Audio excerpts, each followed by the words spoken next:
Hello students, welcome once again in physics class. Today we are going to discuss static electricity, that is chapter number 8. As we know that about the current electricity, mean to say charge in motion. However, some objects can be charged. Actually, every object can be charged, but the charge at static, that is it not in motion, and that is called static electricity. तो हम objects को charge करते हैं, ज़रूरी नहीं है कि जिसमें करंट फ्लो करे वही बॉडी चार्ज हो सकती है, तो हम किसी भी बॉडी को चार्ज कर सकते हैं। तो अब डिपेंड करता है कि वो चार्ज मोशन में है या फिर स्टैटिक है। अगर तो चार्ज मूव नहीं कर रहा तो हम स्टैटिक इलेक्ट्रिसिटी कहेंगे। अगर उस बॉडी में जैसे कि मेटल्स होती हैं, कंडक्टर्स होते हैं, तो उनमें चार्ज फ्लो करता है तो उसको हम चार्ज इन मोशन बोलते हैं, तो वह उसमें करंट प्रोड्यूस होगा। जैसे हमारे पास एग्जाम्पल होती है कि when a glass rod is rubbed with the silk fiber, it acquires some property attracting small bits of paper. और सिमिलरली अगर आपके पास एबोनाइट रॉड है तो अगर हम उसको रब करते हैं फ्लैनल और वूल के साथ, तो it also shows the property of attracting small bits of paper and straw. So objects which can be rubbing with some other objects acquire the property of attracting tiny objects are said to be electrified objects और charge objects. अगर हम किसी object को किसी दूसरी object से रब करते हैं तो उसके पास एक प्रॉपर्टी डेवलप हो जाती है कि वो दूसरी ऑब्जेक्ट्स को अट्रैक्ट करना स्टार्ट करते हैं, किसी अनचार्ज बॉडीज़ को. तो इस केस में हम उन ऑब्जेक्ट्स को इलेक्ट्रिफाइड ऑब्जेक्ट्स या चार्ज ऑब्जेक्ट्स बोलते हैं.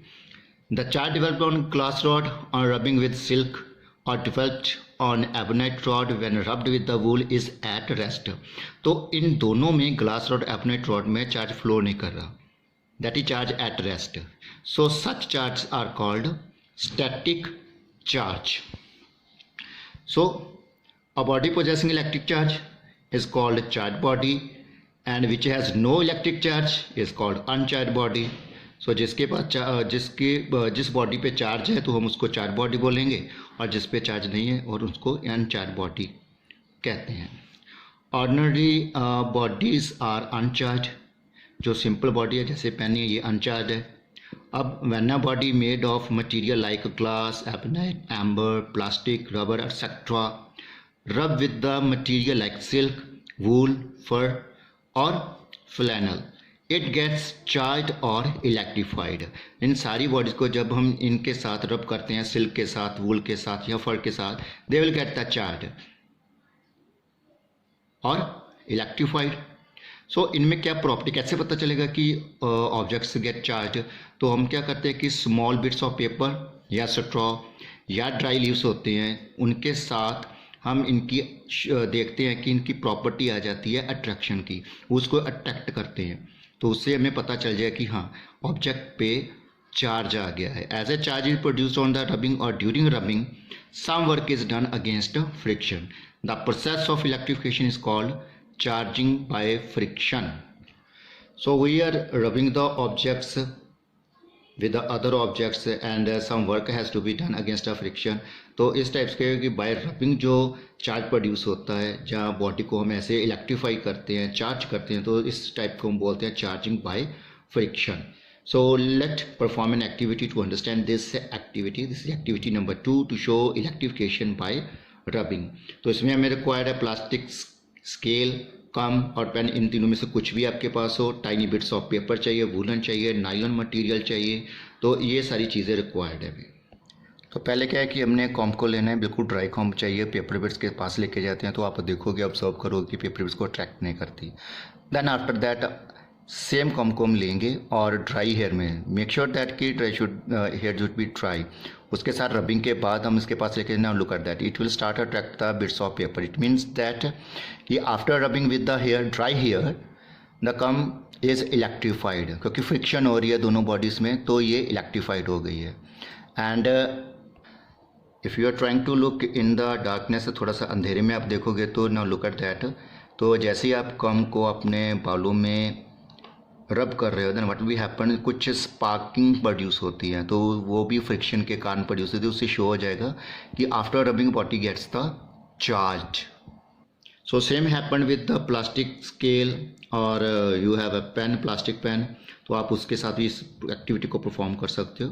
तो क्या हुआ कि On rubbing, the scale has acquired some charge due to which it attracts the bits of paper. Now look at next activity. To show that charges developed on both the bodies when rubbed vigorously with each other. अगर हम जैसे ही हम दोनों bodies को आपस में रब करते हैं तो दोनों बॉडीज़ पे चार्ज आ जाएगा. जैसे कि एग्जांपल है कि glass rod and we have one silk cloth. तो आपके पास एक ऑर्डिनरी ग्लास रॉड है और एक पीस है सिल्क क्लॉथ का और स्मॉल पेपर बिट्स हैं. तो पहले बिफोर रबिंग आप इसके साथ इसको ट्राई करो, इसको अट्रैक्ट करने को, तो जो बिल्कुल भी अट्रैक्ट नहीं होंगे.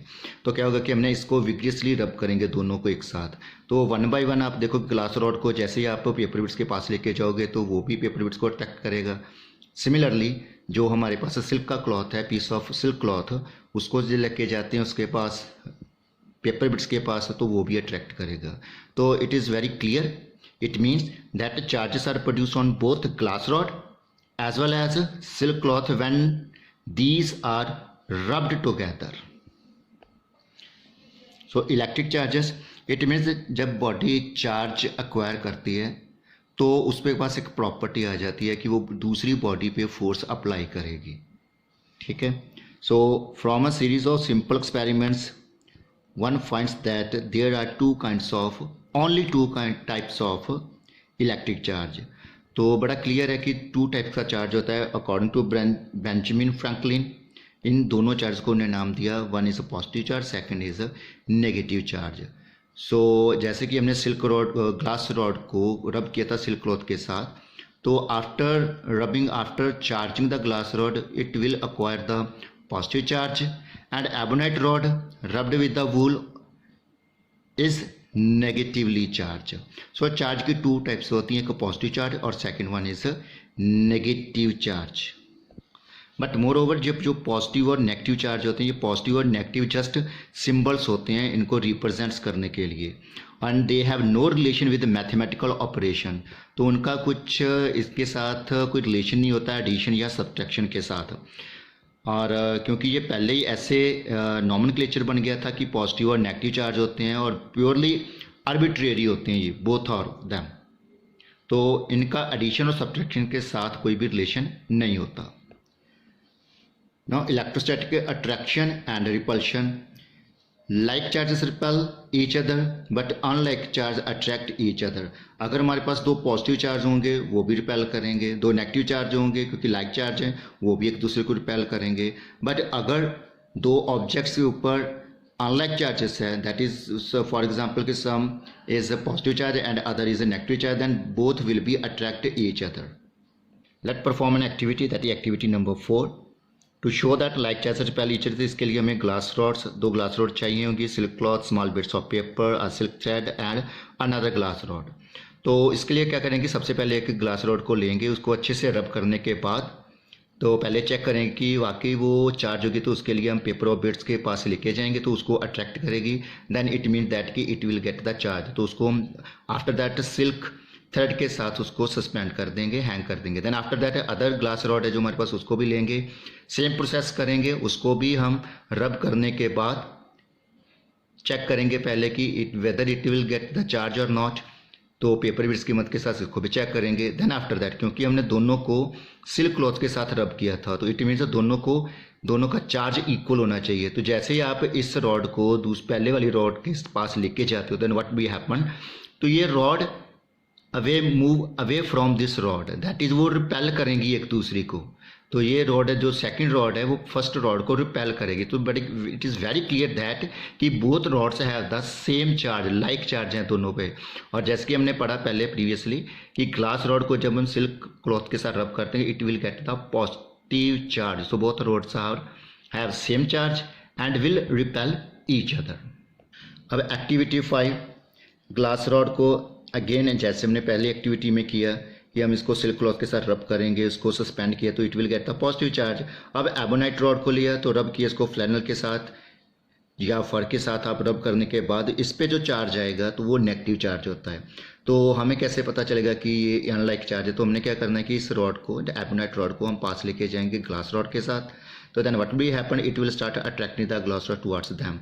It is very clear that from the both of the activities, like charge repel each other and unlike charge attract each other.